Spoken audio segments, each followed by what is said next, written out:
बोलल्याप्रमाणे आपण सरकारला पाहिजे त्याच्यापेक्षाही जास्त वेळ दिलेला आहे. सरकारनं आपल्याला मुंबईमध्ये 1 महिन्याचा वेळ मागितला होता सगळ्या मागण्याच्या संदर्भात राहिलेल्या.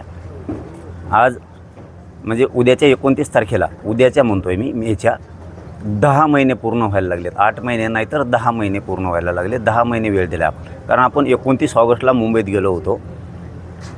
त्याच धर्तीवरती आत्तापर्यंत जवळपास 10 महिने वेळ दिला. याच्यापेक्षा किती वेळ द्यायचा मला एक गोष्ट कळत नाही आहे की जाणून बुजून गोरगरीब मराठ्यांच्याच लेकरांवरती का अन्याय केला जातो. म्हणून मी आता खूप कठोर भूमिकेवरती आलो आहे. मला ते नाविलाज आहे, त्या पद्धतीचा निर्णय घ्यावा लागतो आहे.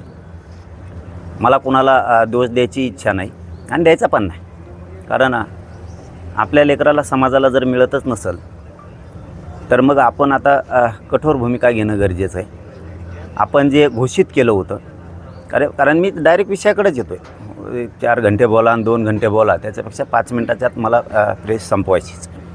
कारण मी त्या सीमारेषेवर आता आलेलो आहे. 30 मेचं जे आपलं आंदोलन, आमरण उपोषण आपण ठरवलं होतं ते फायनल होणार आहे 30 मेला. परंतु त्याच्यात फक्त थोडा जास्तीचा बदल केला आहे आपण. ते आमरण उपोषण आपण फॅनमध्ये, सावलीत, मंडपात बसून आपण ते काय आणखीन सुविधा करून करत होतो ना. समजा सगळे तसंच करतात, मीच नाही तर सगळेच तसं करतात. मला अंतिम टोकाचं आणि कठोर आमरण उपोषण करायचं आहे. रखरखत्या उन्हात मी हे उपोषण बास टाकून करणार आहे. ना कुठलं पाणी, ना कुठलं जेवण, ना पायात चप्पल घालणार आहे, ना काय करणार आहे. माझ्या शरीरात प्रचंड वेदना आहेत. या जीवाला मी तरसायचं तरी किती दिवस. त्यामुळं जे होईल ते होईल. उसनं घाताचा बळी गेला तरी देवेंद्र फडणवीसांमुळं गेला, सरकारमुळं गेला.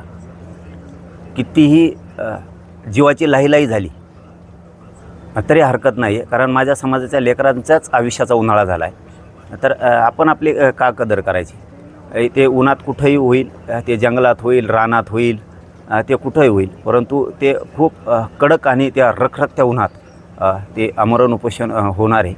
आणि त्या भूमिकेवरती मी आता ठाम आहे. आता शेवटी त्याच्यात किती त्रास होणार आहे, किती जीवाची लाहीलाही होणार आहे, किती कडक ऊन आहे, किती त्रास आहे, किती त्या वेदना होणार आहेत, याचा मी कसलाही विचार करायचं नाही ठरवलेलं.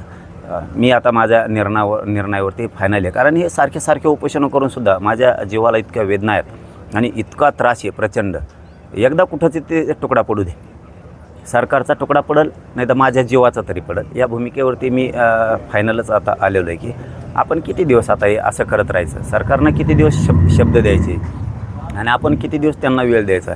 हे सलग आता 3 वर्ष झाले हे आंदोलन सुरू आहे. त्यामुळं ही जी मी तुम्हाला त्याच दिवशी सांगितलं होतं की मी कठोर आंदोलनाची भूमिका घेणार आहे. तर हे मे महिन्याच्या या कडक रखरखत्या उन्हात हे आमरण उपोषण होणार आहे. ना कुठल्या पाण्याविना होणार आहे, कुठल्या जेवणाविना, ना पायात काय चप्पल राहणार आहे, ना बूट राहणार आहे, ना काय राहणार आहे. मी बास टाकून एका बाजूला बसून जाणार आहे. ते जे होईल ते होईल, त्याचा विचार मी नाही करा. जर माझ्या शरीराचा मी विचार करायला गेलो तर माझ्या समाजाच्या लेकराचा उन्हाळा करून टाकला आहे या सरकारनं. त्यामुळं कुठंतरी आता हे थांबलं पाहिजे. त्यांनी याचं आश्वासन द्यायचं आणि आम्ही ते बार ऐकत बसायचं. एकदाचं होऊ जाऊ दे आणि हे झालं फायनल. याच्यावरती कुठलाही बदल नाही, काही होणार पण नाही. आणि माझ्या मराठा समाजाला विनंती की कुणीही अंतरवालीकडं तुम्ही येऊ नका, कारण सरकारनं मराठा समाजावरती खूप माया दाखवली की त्यांना ऊनच लागल, त्यांना विठीसच धरायचं नाही, म्हणजे माया दाखवली. तर मग आता त्यांना जर माया आहे तर त्यांनी आत्तापर्यंत आरक्षण दिलं असतं. आणि म्हणजे ही डाव आहे मराठ्यात संभ्रम पसरायचा आणि हे करायचं.